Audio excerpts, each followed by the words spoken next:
Bonjour à toutes et à tous et bienvenue dans cette critique d'Impact Wrestling en 5 points.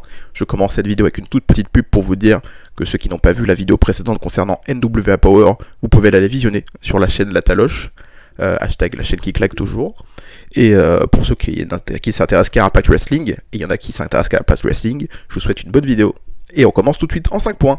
Premier bon point qui est malheureusement un mauvais point pour ma part, c'est ce Best of 5 series, ou 7 series en tout cas, entre Eddie Edwards et Michael Elgin, qui pour moi n'a pas d'intérêt. Voilà, je n'arrive pas à m'impliquer personnellement et professionnellement dans ce programme, je n'arrive pas à comprendre l'intérêt de ces combats.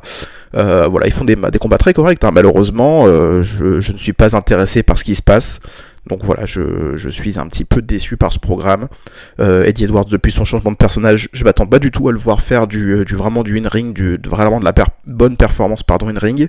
Mais force est de constater qu'ils essayent de vraiment accentuer sur ce point-là, surtout contre Michael Elgin. Mais voilà, j'aurais bien préféré voir un autre catcheur contre Michael Elgin, pourquoi pas pour un programme vraiment concernant le in-ring. Et voilà, malheureusement, ça ne m'implique pas plus que ça. Deuxième point, qui est un bon point, c'est Mad Bad Fulton contre Daga, un combat que j'ai beaucoup apprécié, la confrontation entre les deux était très intéressante, il y a vraiment un écart de gabarit et de taille entre les deux catcheurs qui rend Mad Bad Fulton vraiment très imposant et Daga beaucoup plus petit qu'il ne l'est en réalité, mais voilà, c'est une confrontation très intéressante entre deux catcheurs qui n'ont pas du tout le même style, c'était vraiment une opposition très très bien gérée pour le coup. Cette victoire de Mad Bad Fulton après une distraction de Jack et Dave Christ qui sont venus aux abords du ring pour un petit peu distraire Daga, ce qui a marché. Daga s'est intéressé aux deux frères Christ en les repoussant et Mad Bad Fulton en a ensuite profité pour finir Daga dans un match qui était très très correct. J'aime beaucoup ce programme entre OVE sans Sami Callihan et Daga et d'autres catcheurs qui vont sans doute le rejoindre pour cette confrontation. Et voilà, j'ai hâte de voir la suite. Et ça fait plaisir surtout de voir Mad Bad Fulton remporter des combats. Malheureusement, ce n'a pas été le cas contre Ken Shamrock lors du dernier pay-per-view Hard to Kill. Mais voilà, Mad Bad Fulton qui s'impose comme un gars dangereux du côté d'Impact. Troisième bon point, qui est un point très étonnant, mais qui m'a beaucoup plu quand même, c'est la confrontation entre Rob Van Dam et Joey Ryan, une confrontation que j'ai appelée Pénis contre Weed. À vous de voir si c'est un bon titre. Mais en tout cas, c'est une confrontation qui m'a étonnamment bien plu. Rob Van Dam, depuis qu'il est, je vous avoue que je trouve ça intéressant sans plus, surtout que sur le ring, hein, c'est pas foufou, mais il arrive à bien gérer cet aspect-là en n'utilisant pas son high fly qui l'a rendu si populaire, et surtout en utilisant bien sa copine, hein, qui provoque bien et qui est certes pas à mon goût, mais ce n'est pas du tout l'objectif de cette vidéo, mais qui réussit bien à s'attirer de la méchanceté sur elle. Et voilà, j'ai vraiment bien apprécié cette confrontation. C'est une victoire de Rob Van Dam assez logique, on va dire, dans cette confrontation. Joey Ryan qui n'est pas vraiment mis en avant, hein, depuis qu'il a signé du côté d'Impact. Peut-être qu'il aurait mieux fait de signer à la AEW, le malheureux. Mais en tout cas, c'était un match très intéressant, ça m'a étonné. Rob Van Dam a pris du plaisir, j'imagine, dans cette confrontation. Tout simplement en jouant avec la gimmick de Joey Ryan, c'est-à-dire l'homme qui a une force incroyable dans son pénis, voilà. Et voilà, il y a eu ce côté comédie dans ce match qui a été étonnamment assez sympathique, même si Joey Ryan, je vous avoue que je fais un petit peu une overdose, hein, ces dernières années, ces derniers mois. Mais voilà, c'était une confrontation assez marrante et très intéressante. Quatrième point, qui est également un bon point et un très bon point, c'est la nouvelle championne féminine du côté des Knockouts, du côté d'Impact. C'est Jordynne Grace qui remporte la victoire contre Taya Valkyrie et qui devient la nouvelle championne féminine d'Impact. Un match qui s'est avéré très très correct. Johnny Bravo, bien sûr, manager de Taya Valkyrie, qui a essayé d'intervenir dans tous les sens.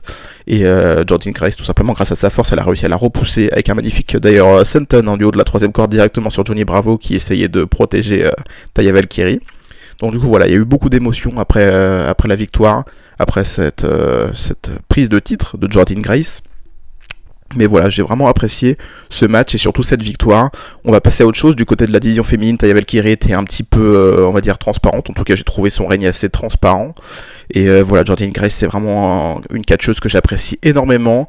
Elle a un gabarit très différent de la plupart des femmes qu'on peut voir. Et un catch aussi très intéressant. J'aime beaucoup ce genre de confrontation dans le catch. Et je suis sûr que Jordynne Grace va m'apporter vraiment beaucoup de plaisir dans ses combats et dans ses rivalités futures.